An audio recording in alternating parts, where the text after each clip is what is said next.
Bonjour à toutes et à tous et bienvenue dans ce briefing des marchés du lundi 4 octobre 2021. Avant de débuter, je vous laisse prendre connaissance de l'avertissement légal sur les risques.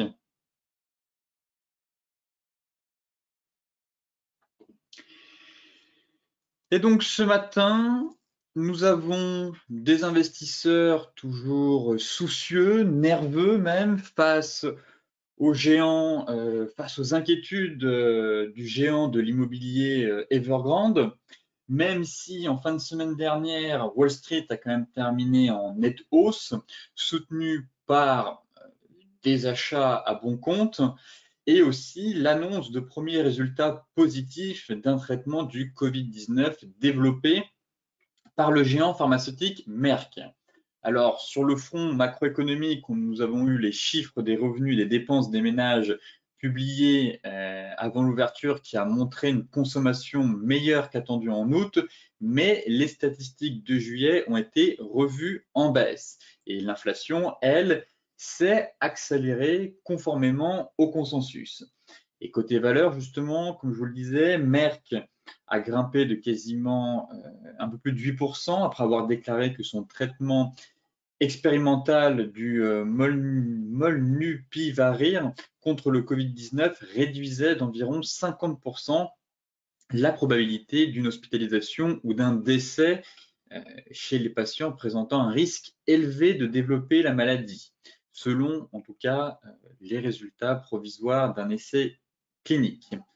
Enfin, sur le front de la politique américaine, le risque d'un shutdown est pour l'instant écarté, mais la menace du plafond de la dette, elle, continue de planer et les projets budgétaires de l'administration Biden restent bloqués au Congrès actuellement. Ce matin, donc, on évoluait en baisse dans les premiers échanges. On est venu combler les gaps baissiers, en tout cas à l'heure actuelle, dans un marché rendu nerveux, comme je vous le disais, par les incertitudes entourant le géant chinois Evergrande, qui doit annoncer une opération importante. En effet, la cotation du géant chinois ainsi que celle d'une de ses filiales a été suspendue ce lundi à la bourse de Hong Kong dans l'attente de l'annonce d'une opération importante alimentant une certaine nervosité sur le marché. Et selon le Global Times, qui reprend aussi d'autres informations de la presse chinoise, le groupe Hobson Development, dont la cotation est également suspendue, va racheter une participation de 51% dans la filiale d'Evergrande, Evergrande Properties Services, pour plus de 40 milliards justement de dollars hongkongais, soit environ 4,43 milliards d'euros. Encore une fois, comme je vous le disais, le dossier Evergrande continue d'alimenter, de susciter des craintes. On est toujours sur un dossier épineux selon moi. En parallèle, on a aussi d'autres inquiétudes, notamment l'inflation, le shutdown qu'on avait potentiellement écarté aux États-Unis, la flambée qu'on a actuellement sur les prix de l'énergie. Et là, Evergrande pourrait de nouveau revenir sur le devant de la scène, encore une fois, mais je pense qu'il va revenir plusieurs fois cette année et susciter forcément des inquiétudes et des craintes de la part des investisseurs. Côté macro, l'inflation, elle, en excluant les produits de base, les effets de base plutôt, est à son plus haut niveau depuis 1994. Pareil, des éléments favorisant la mise en place du tapering de la part de la Fed si l'inflation continue d'accélérer. Et même en tenant compte des effets de base, lorsqu'elle est mesurée par les données PCE sur 24 mois, pareil, l'inflation est à son plus haut niveau depuis 1994, qui s'est avérée être une année où les rendements obligataires ont augmenté après que la Fed a ressenti le besoin de resserrer les conditions de marché. Donc là, même scénario, la Fed doit et est censée surtout resserrer les conditions de marché notamment via le tapering. Derrière, potentiellement une hausse importante des rendements obligataires, ce qui fut le cas la semaine dernière. En tout cas, on a eu une hausse de quasiment 25 points de base sur le 10 ans américain. On est passé de 1,30 on a fait un pic à 1,56. Et le constat, c'est que les valeurs de croissance, notamment les techs, sont fortement pénalisées, généralement quand on a une hausse des taux et qu'on a une quantification surtout de la courbe des taux. Et là, depuis à peu près un peu plus de 15 jours, c'est actuellement le cas. On a une hausse assez importante, une envolée des rendements obligataires qui viennent fragiliser les valeurs dites de croissance. Et effectivement, comme je vous disais la semaine dernière, la clôture mensuelle, en tout cas, n'a pas été très belle sur pas mal d'indices, ce qui invite très clairement à la prudence. Et peut-être que la correction, en tout cas, n'est peut-être pas terminée sur l'ensemble des indices. Et je pense qu'on pourrait éventuellement avoir un mouvement correctif de plus grande ampleur, notamment si on constate une forte accélération des rendements obligataires dans les semaines à venir.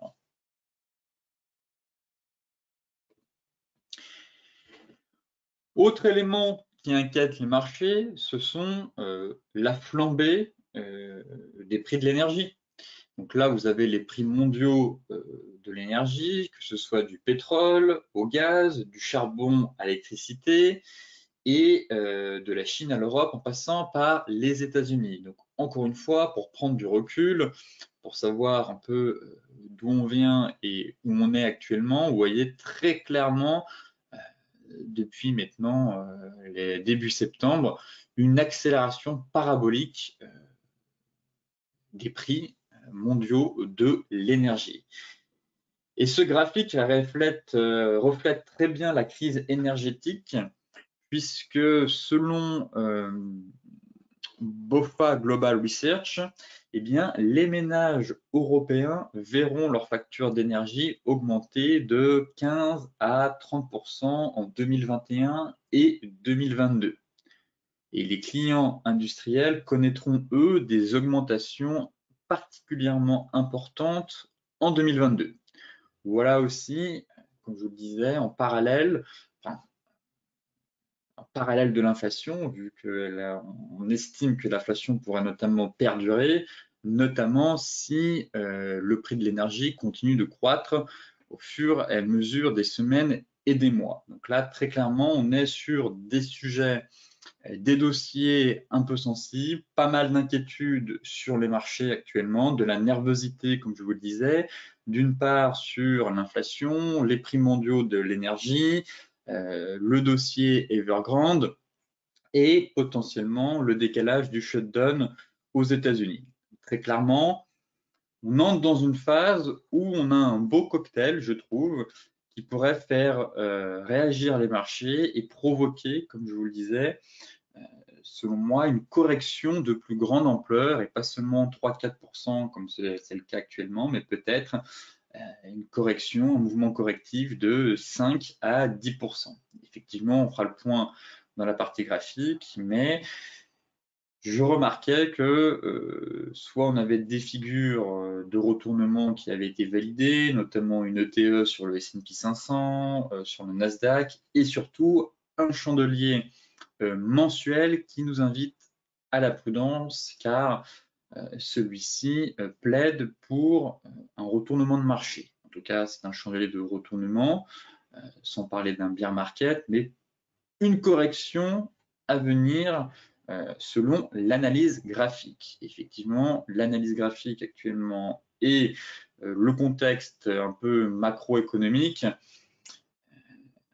incertains font que une correction permettrait quand même de faire un bon gros nettoyage sur des marchés qui ont quasiment pris plus de 100% en l'espace de 18 mois depuis le fameux crack du Covid.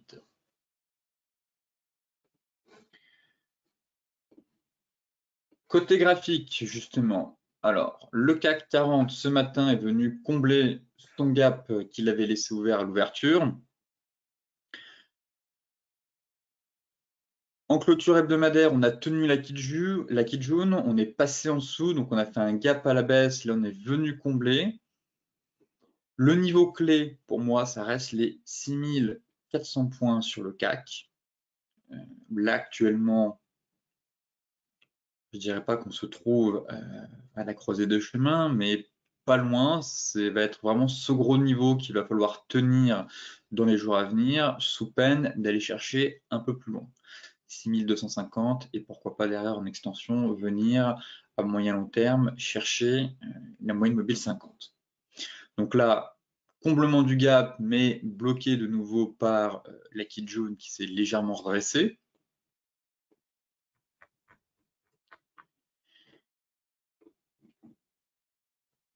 En données daily, malgré le gros rebond qu'on a eu ici, vendredi, on est venu pareil de nouveau combler le gap. Bon, j'ai pas un flux acheteur très, très solide, très clairement.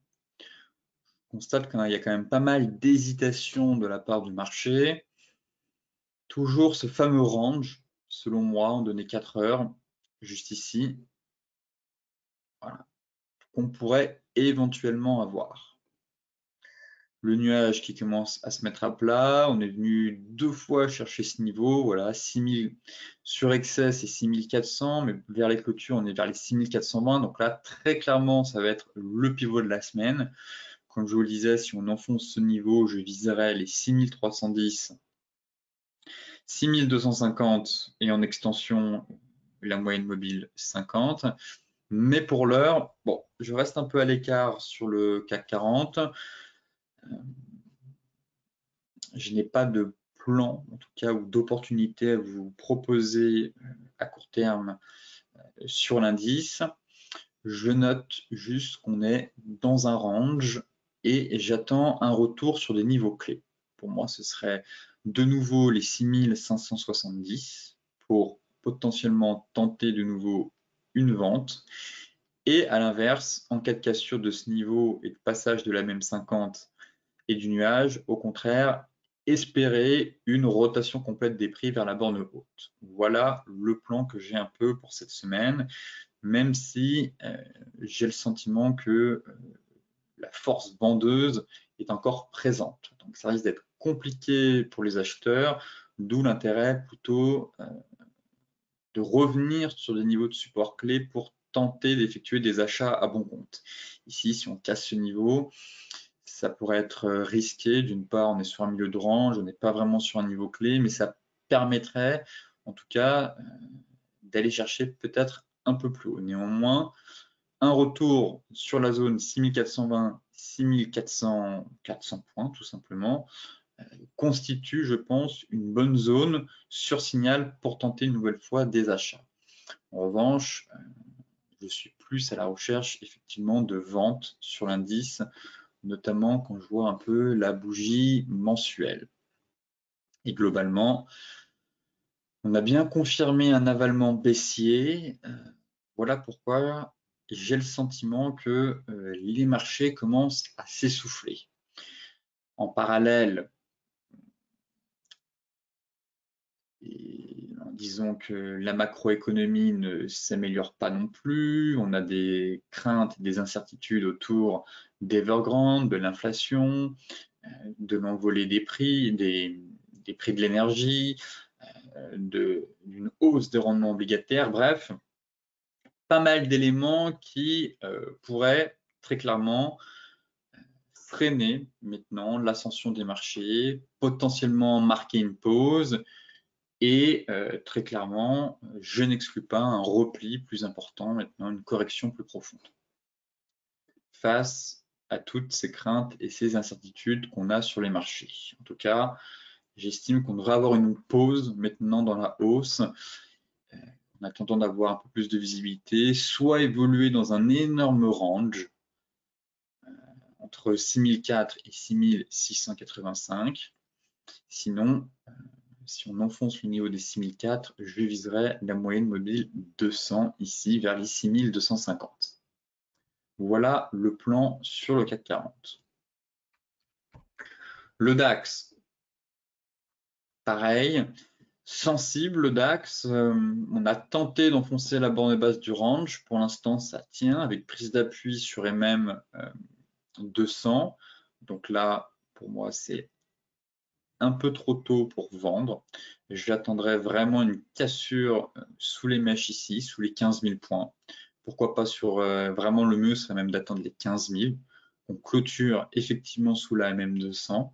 Et là, pareil, ce sera mon niveau pour vendre, pour aller chercher 14 780. Et en TP2, ce serait les 14 400. Donc là, même constat, en données mensuelles. Très clairement, la bougie nous invite à la prudence. On est sur la borne haute d'un canal. Et nous avons eu un chandelier de retournement, un avalement baissier. Donc difficile très clairement d'être acheteur avec un tel pattern. En plus, on a quand même eu pas mal de volume sur cette bougie. Si on compare par rapport aux bougies précédentes, ici effectivement, on avait ce chandelier en tout cas était accompagné de volume, ce qui renforce aussi sa probabilité de succès. Donc le premier objectif, ce serait de venir chercher la Tenkan, effectivement à 14 780 et en cas de cassure, un peu plus bas. Là pareil, on est venu une nouvelle fois casser la Tenkan et la Kijun. Voilà, pour moi, on a une belle zone à venir chercher vers les 14 730, 14 720. Fameuse MM50 et rallier la Tenkan qui se situe, elle, à 14 774. Voilà, 14 774, 14 720 constitue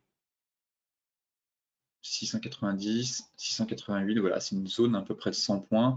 Et pour moi, c'est un objectif à venir chercher derrière si on enfonce les 15 000 points, très clairement. Pour le moment, ça tient, mais encore une fois, tous les rebonds sont vendus actuellement. On tente de réintégrer le range. Bon, j'attends un peu sur le DAX, mais je le trouve quand même assez fébrile. Et j'ai plus envie de chercher des ventes plutôt que des achats maintenant sur l'indice allemand. Voilà, je trouve que les vendeurs ont très clairement gardé la main, que même si on se met en données horaires, on reste dans une dynamique baissière, des plus hauts et des plus bas de plus en plus bas. Là, on pourrait éventuellement consolider dans un range horaire, mais ça reste très fragile. En tout cas, on est dans un rebond, encore une fois, mais assez timide, assez fragile. De nouveau, un range. Cette zone-là va m'intéresser ici, en données horaires en tout cas. Voilà. Pour moi, on a une belle zone ici pour tenter de revendre le DAX. Ici derrière, on casse les 15 000 points. Alors, ma cible, ce serait voilà, les 14 780, 15 680 pour venir chercher en extension la MM50 hebdomadaire. Voilà le plan que j'ai pour l'instant cette semaine. Effectivement, si on break ce niveau, potentiellement un double creux, mais pour l'instant, je n'y crois pas trop. Je trouve que le marché est vraiment sous pression et que les vendeurs, pour l'instant, gardent l'ascendant psychologique tout simplement. Voilà, potentiellement tracer cet oblique, mais c'est plutôt un niveau de vente qui va m'intéresser autour des 15 200, 15 250 cette semaine pour tenter de nouveau des shorts sur le DAX. Le Dow Jones, encore une fois, la propreté des futurs est vraiment incroyable. Bougie mensuelle, pareil, vraiment une bougie, un avalement baissier encore, tout simplement, comme sur le S&P 500, comme sur le Nasdaq, comme sur le CAC, comme sur le DAX, bref, comme sur tous les indices, des chandeliers de retournement avec des volumes, la macro qui se dégrade, des craintes sur l'envolée des taux, le resserrement de politique monétaire de la Fed à venir, flambée des prix de l'énergie, bref, comme je vous le disais en introduction, un bon cocktail pour déclencher une correction sur les marchés. Donc là, le premier objectif, ce serait de venir prendre appui sur la Tenkan derrière, si on dégringole un peu, aux alentours, le premier TP, ce serait les 32 800. Maintenant, en données weekly, voilà, on a légèrement réussi à break la Kijun. Bon, pas très convaincant non plus. On pourrait revenir pullbacker dessus à 34 440 avant de repartir en direction du sud.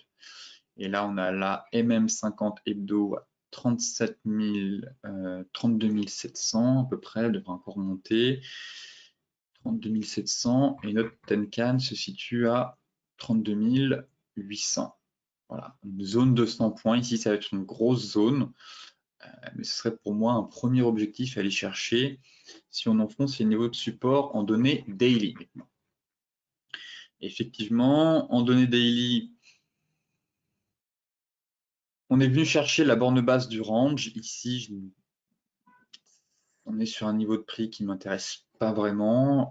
J'ai tout de suite envie de basculer sur les futurs. Le cash est pertinent pour donner des objectifs de prix à la baisse, mais je trouve que le futur est l'analyse est plus fine sur les futurs, étant donné que on a de belles réactions sur les zones de prix qu'on a tracées en amont. Mini Dow Jones, si je le trouve.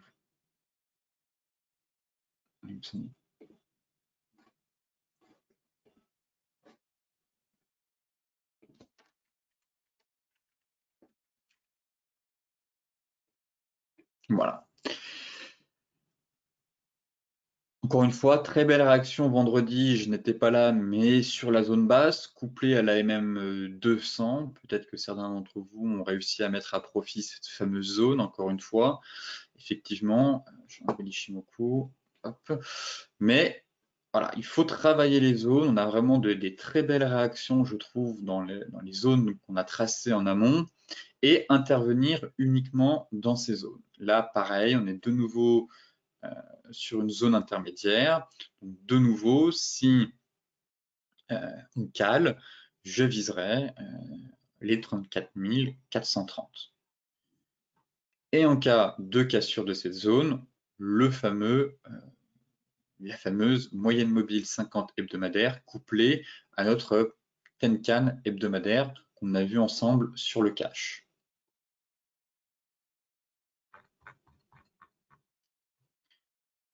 En données. Donc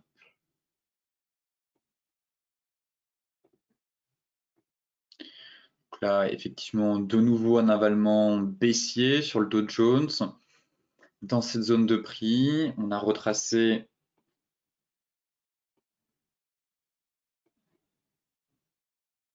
les 50%. Vous voyez comme quoi c'est très propre cette zone de prix, correspond à 50%. On est venu quand même taper les 61,8 hier vendredi, mais on a calé dans la zone. Là, on fait un avalement.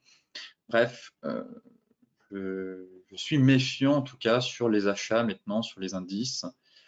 Je trouve que on commence à s'essouffler très clairement. Là, on peut même tracer une oblique en parallèle. Voilà, qui passe par les points hauts. Juste.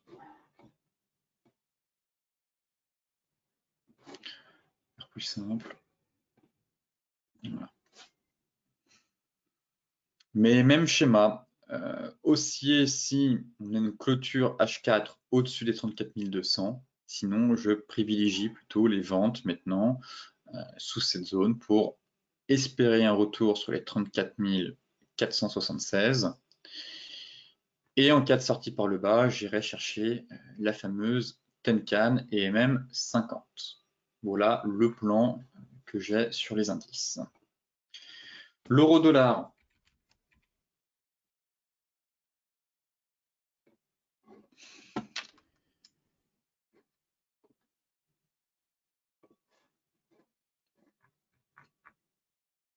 Bon, l'euro-dollar qui en données mensuelles est venu enfoncer sa MM50, finalement on tente de reprendre un peu de hauteur en début de semaine.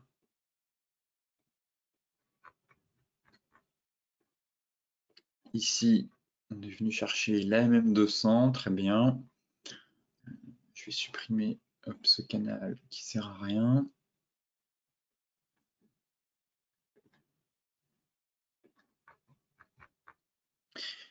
Donc, en données hebdomadaires, pour moi, on a quand même enfoncé un support clé. Ce fameux support juste ici, là, très clairement. On avait une belle zone, vous voyez. Et on est en train d'effectuer le pullback. Pareil, ça reste baissier sur l'euro-dollar. J'aimerais bien qu'on aille chercher les 1,1530. Très clairement, c'est un peu la zone de prix. Pour l'instant, on est uniquement sur un pullback. Voilà pourquoi j'ai plutôt envie de chercher des ventes sur cette paire. Rebond technique, on est en train d'être sous la résistance des 1,1620. On est en pleine accélération. On reprend un peu de hauteur et pourquoi pas un bon niveau pour vendre, pour aller chercher justement la fameuse zone 1,1530, 1,1510. Encore une fois, ce serait sur signal. Mais là, j'aime beaucoup ce qu'on est en train de faire sur cette paire. Après avoir fait une grosse accélération, on reprend et cette zone-là va m'intéresser maintenant pour la suite. Donc pour l'instant, je n'observe pas de chandelier de retournement en données 4 heures, ni même en données horaires. Mais c'est un niveau de résistance et effectivement, l'apparition d'un pattern de retournement sur ce niveau-là pourrait offrir de nouveau une stratégie à la vente pour se repositionner dans le sens du flux qui lui est vendeur, afin d'aller chercher les 1,1530. Voilà pourquoi un plan à affiner maintenant en données horaires. Pour l'instant, c'est haussier. On a des bougies flux, on n'a pas de bougie de retournement, donc pas besoin de se précipiter sur l'euro-dollar. Peut-être une évolution à l'intérieur même d'un canal. Soit on attend la cassure, soit un chandelier de retournement sur la borne haute. Mais même constat que je trouve le rebond assez timide, en tout cas sur l'euro-dollar. Pour l'instant, on est sous résistance. On ne paye pas une résistance, on attend soit sa cassure, sinon un chandelier de retournement ou un pattern sous résistance pour se repositionner dans le sens du flux. Et là, c'est la zone des 1,1620, 1,1620, 1,1630 qui va m'intéresser cette semaine pour tenter sur signal des ventes pour aller chercher la borne basse et en cas de cassure, le fameux niveau des 1,1530, comme je vous le disais. L'euro AUD, on avait parlé de cette paire il y a quelques semaines qui m'avait invalidé au début ma deuxième épaule et finalement, peut-être que certains d'entre vous sont restés dessus, mais j'avais commencé à parler de cette paire ici, mon plan avait dysfonctionné. J'avais un biais baissier ici, finalement, le marché m'avait sorti avec cette bougie sur anticipation d'une deuxième épaule et effectivement, la deuxième épaule a quand même fonctionné. Du moins, c'est quand même dessiné derrière, même si on a eu un petit excès haussier, vous voyez que on a actuellement une magnifique épaule, tête, épaule sur l'euro AUD. Donc là encore, maintenant, peut-être que certains d'entre vous ont réussi, ont repris des ventes ici. Pour ma part, j'avais arrêté de faire le suivi après avoir pris ce stop et maintenant, elle m'intéresse de nouveau car effectivement, la figure est complète cette fois-ci. Il ne manque plus qu'à casser la ligne de cours. Voilà pourquoi cette paire pourrait être aussi intéressante cette semaine. Deux scénarios. Scénario 1, c'est le marché ne parvient pas à casser les 1,59. Dans ce cas-là, sûrement une phase de trading range. L'euro pourrait reprendre de la hauteur. Scénario 2, c'est effectivement épaule tête épaule, donc sous surveillance et attendre la cassure des 1,59. Et en cas de cassure, mettre un stop loss voilà, au-dessus de la MM50 pour viser en TP1 1,5745 et en TP2, l'objectif théorique vers 1,5460. Voilà, c'est aussi un bon niveau de support. Voilà le plan sur l'euro AUD sous surveillance. Pour l'instant, ça tient. Si on bascule effectivement en données hebdomadaires, on a pas mal de supports sous les pieds.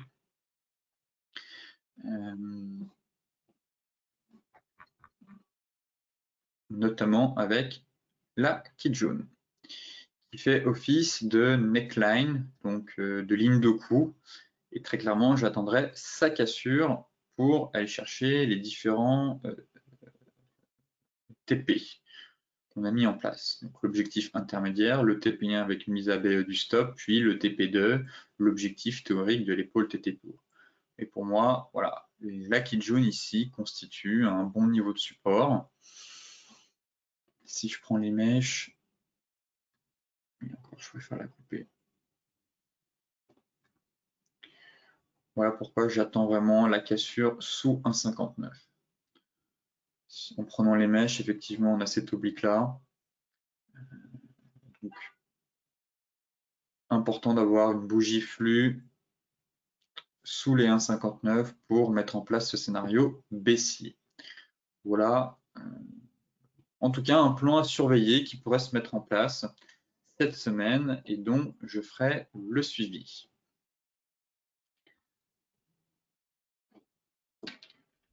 Pour terminer, le GBP-USD qui a quand même déclenché un énorme rebond en fin de semaine.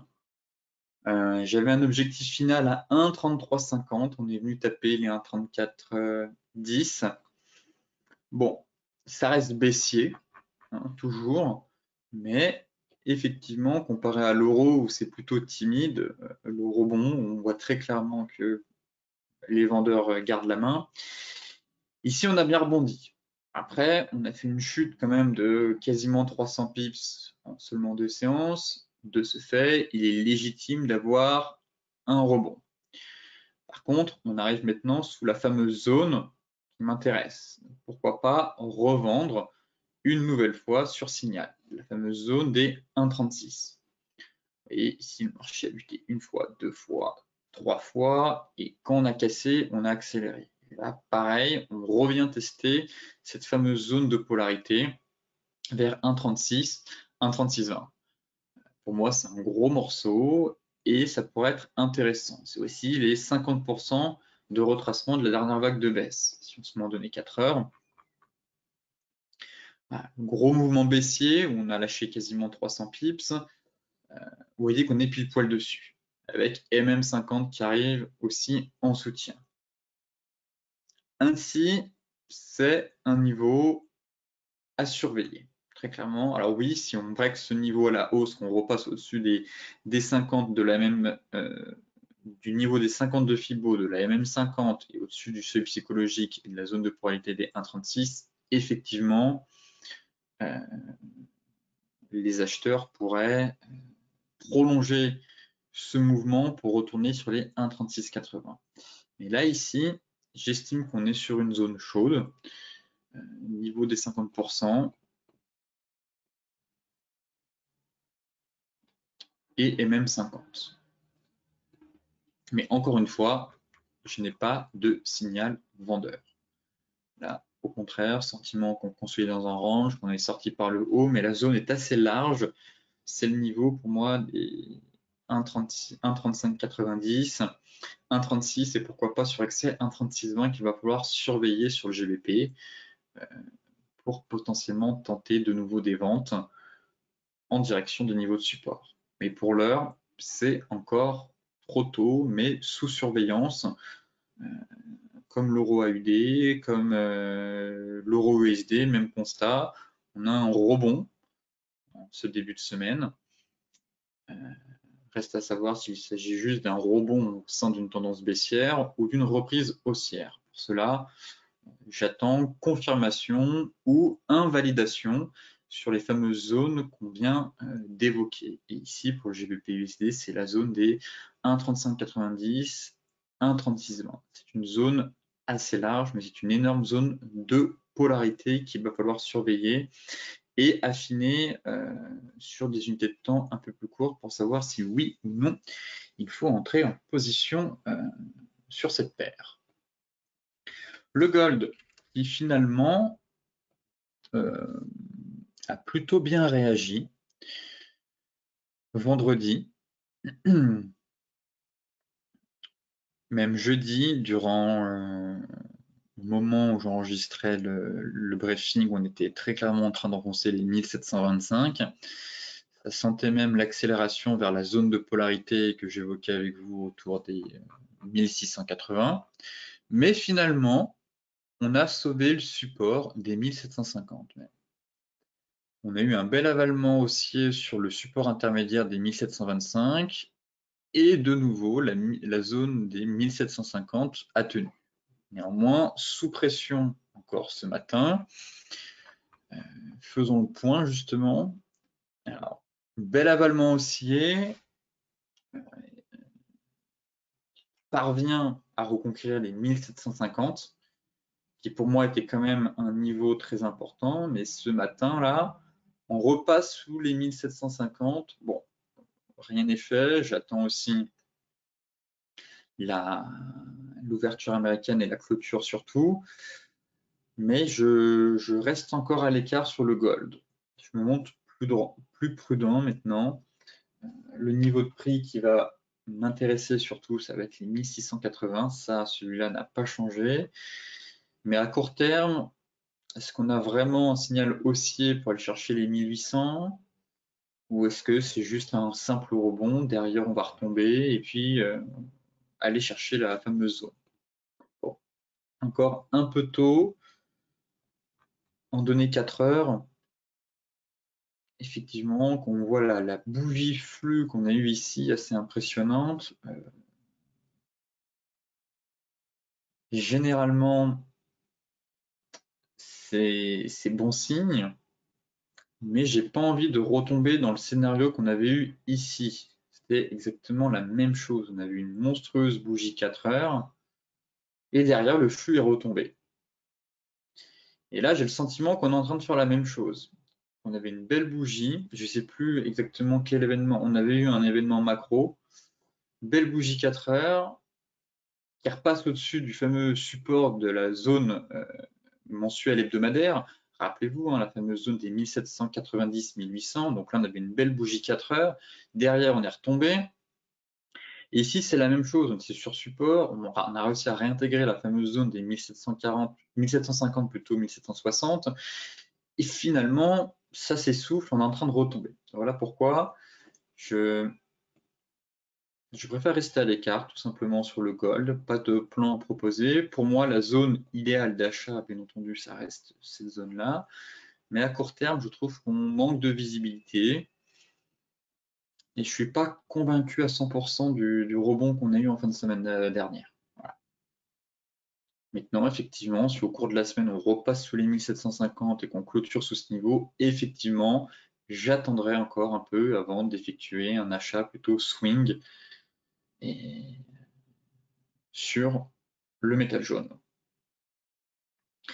Si certains d'entre vous ont réussi à se positionner à l'achat ici en données horaires, notamment avec le double creux qui s'est formé jeudi, très bien, bravo à vous. Ici, effectivement, à 14 h, il y avait une possibilité de jouer ce double creux. Dans ce cas-là, mettez votre stop à break-even et advienne que pourra. Si le marché retombe, eh bien, vous avez potentiellement pris les bénéfices et vous sortez perdant. Et au contraire, si vous avez gardé un reliquat, eh bien, laissez-vous porter éventuellement par un flux acheteur qui serait en train de se mettre en place. Même si je trouve que ça manque un peu de conviction. Sinon, pour les autres, pour moi, c'est encore trop tôt. J'attendrai un retour soit sur les 1725, qui est quand même un niveau intéressant, mais c'est un niveau de support intermédiaire. Sinon, le gros niveau reste très clairement la fameuse zone parfaite, selon moi, qui se situe à 1680, 1690. J'aimerais bien voir la tête de la bougie en hebdomadaire, en mensuel. Intéressant. Intéressant, j'avais pas vu qu'on avait la Kijun, donc là, pareil. Elle est remontée, on est passé sous la Kijun et le plat Kijun correspond à la fameuse zone. Ce n'est pas mauvais, ce n'est pas une mauvaise chose qu'on soit passé sous la Kijun. Si derrière on fait une mèche et qu'au final on clôture en faisant une cassure Tenkan Kijun, ce serait même de bon augure pour la suite, étant donné que la tendance primaire est haussière, toujours. Maintenant, voilà, Kijun est remonté, donc 1750-1760, c'est la résistance. Et même si on casse ce niveau, on va être bloqué encore à 1800, on va se retrouver entre Tenkan et Kijun, ça c'est un niveau d'incertitude.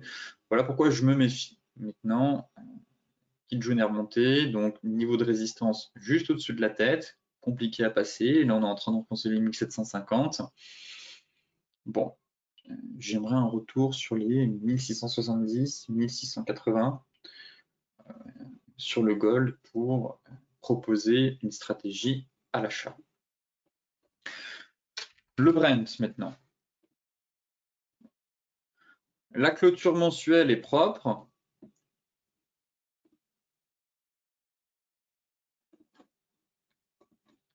On a clôturé au-dessus de l'oblique baissière, ce qui suggère une poursuite de la hausse, et effectivement, c'est le cas actuellement.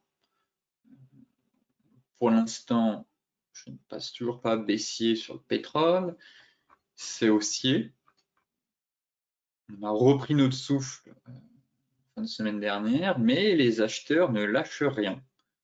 J'attends un signal technique sur zone. Et pour le moment, force est de constater que il n'y a pas de chandelier baissier ou d'éléments indiquant une fin de hausse à venir. On est sur zone, mais ce n'est pas pour autant qu'il faut vendre sur résistance. Je vais cacher.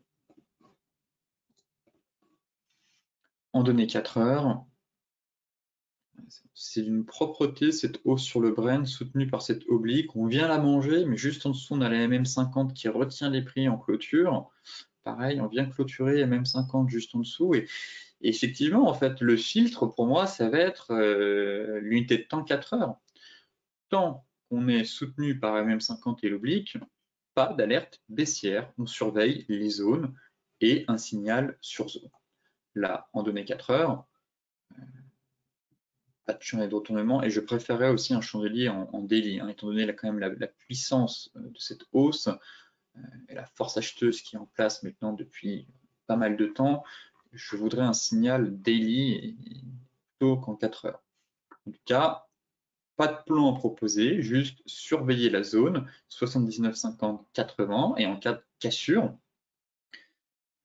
eh bien on attendra la deuxième zone qui est plus large vers les 82, 83,50 à peu près.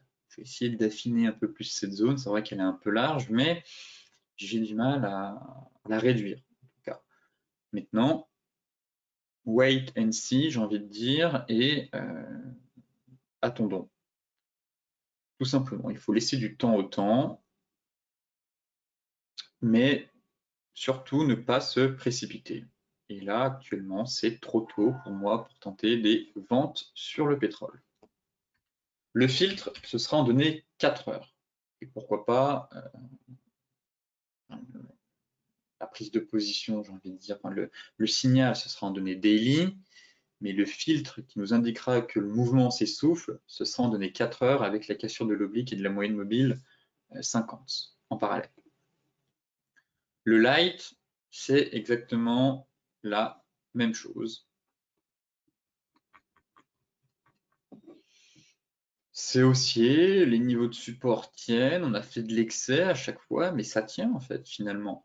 Ça tient, on a des acheteurs qui sont très présents, qui ne lâchent rien, et maintenant j'attends ma zone mensuelle, ici.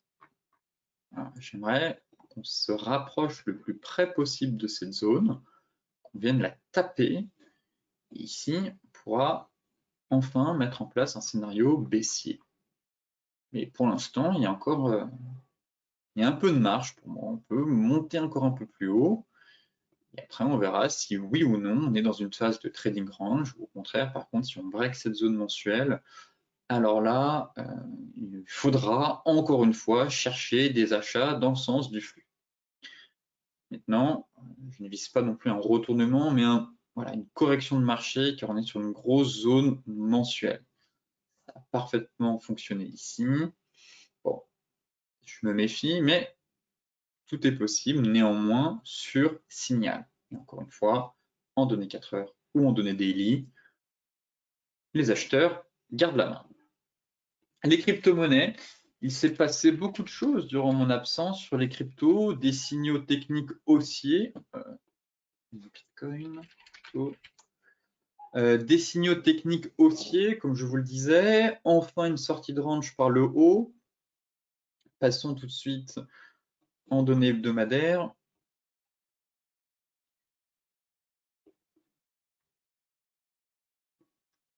J'aime bien la configuration. Bon, Chikou est encore bloqué dans Tenkan et les prix, effectivement, mais on n'est pas passé dans le nuage. On a réussi à reconquérir Tenkan, Kijun.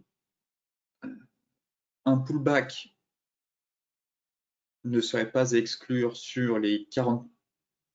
Affiche-moi Ishimoku la Tenkan. Voilà.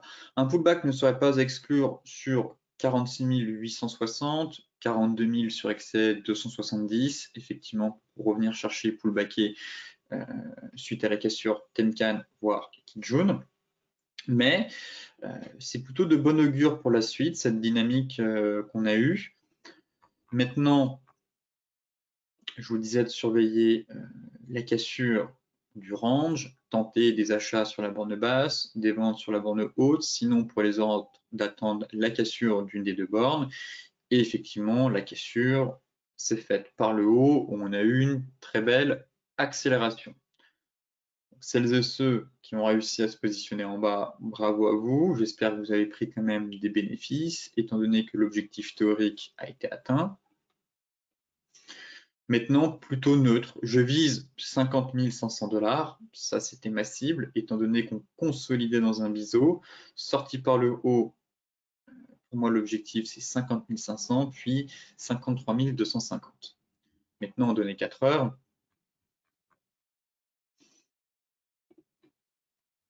voilà. Celles et ceux qui avaient réussi à jouer sur le double creux, avec un stop loss juste en dessous, pensez à prendre des bénéfices. Si vous êtes en trading, l'objectif théorique, vous voyez, du range a été atteint dimanche.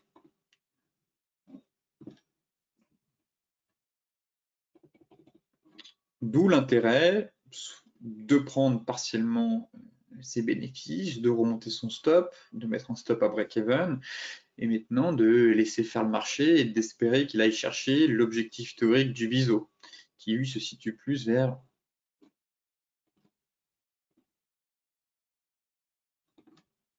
50 500, je dirais, mais peut-être 53 000. Ouais, c'est ça. 53 250. Ce serait l'objectif du biseau de consolidation. Donc là, TP1 fait.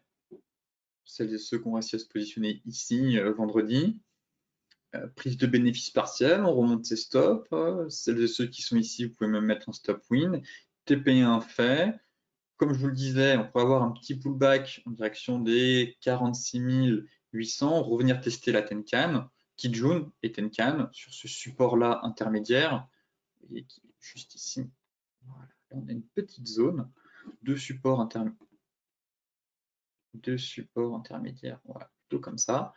Ici, en données 4 heures, on a justement notre plaque Kijun hebdomadaire, donc pas d'inquiétude si on revient ici. Et derrière, ce serait justement d'aller chercher 50 500 et en TP2, 53 250. Par contre, si on break ce niveau, alors là, ce serait un super signal, je pense. Le BTC, en tout cas, enverrait un signal haussier pour retourner vers les plus hauts historiques. Voilà comment je vois les choses maintenant sur le BTC, toujours haussier. fin d'une figure chartiste de consolidation, un biseau, sortie de range par le haut, objectif théorique majeur mais partiel atteint, étant donné que le TP final serait là. Donc maintenant, à vous d'adopter et d'adapter surtout un bon money management et une gestion rigoureuse dans vos trades.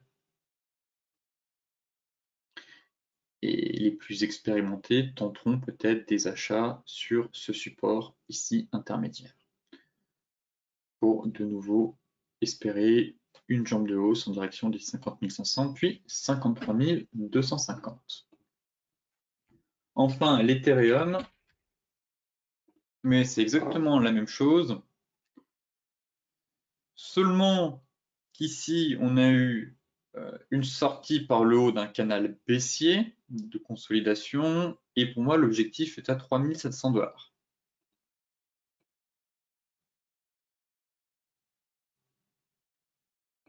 On n'a pas atteint complètement l'objectif théorique de sortie de range. On n'est pas sur il n'y a pas de gros niveau, si vous voulez, intermédiaire entre 3250 et 3700. Je garde un biais haussier, je vise toujours 3700 $. Suite à la sortie de ce canal par le haut, sortie aussi par le haut du range. En hebdomadaire, là, parfait, on est repassé au-dessus de la Tenkan. On était déjà au-dessus de la Kijun, contrairement au BTC, mais plutôt bon signe, là, ce qui se passe actuellement sur l'Ishimoku, c'est assez propre en tout cas. Chikou ici est libre de tout obstacle en données hebdomadaires, alors que sur le BTC, on est encore dans les prix et dans la Tenkan. Maintenant, en données horaires, on est en train de faire un léger pullback. On est en train de reprendre appui sur un peu l'ancienne résistance ici, vers 3300. Bon, tant qu'on ne repasse pas sous les 3250, pas d'inquiétude à avoir, bien au contraire, ici je vise 3700 sur l'Ethereum. J'aime beaucoup la dynamique qu'on a eue. On est peut-être monté un peu vite dans seulement quelques séances, hein. On était à 2800, quasiment pas loin quasiment pris 800 $ en ligne droite. L'Ethereum, comme le BTC, reprend son souffle, mais sinon, la bougie flux et directionnelle qu'on a eu ici avec sortie de range, sortie de canal et cassure de résistance invite très clairement à une poursuite de la hausse. Voilà pourquoi, dans un premier temps, je vais viser 3700 avant de retourner travailler cette fameuse zone de résistance autour des 4180 $. Voilà en gros le plan sur l'Ethereum, enfin sur les crypto-monnaies, sur l'ensemble des crypto-monnaies, mais je garde un biais haussier pour les jours et les semaines à venir. Écoutez, sur ce briefing des marchés touche à sa fin. Comme d'habitude, je vous souhaite une excellente journée, de très bons trades. Soyez prudents sur les marchés et je vous donne rendez-vous demain donc pour faire de nouveau un point complet sur la planète finance.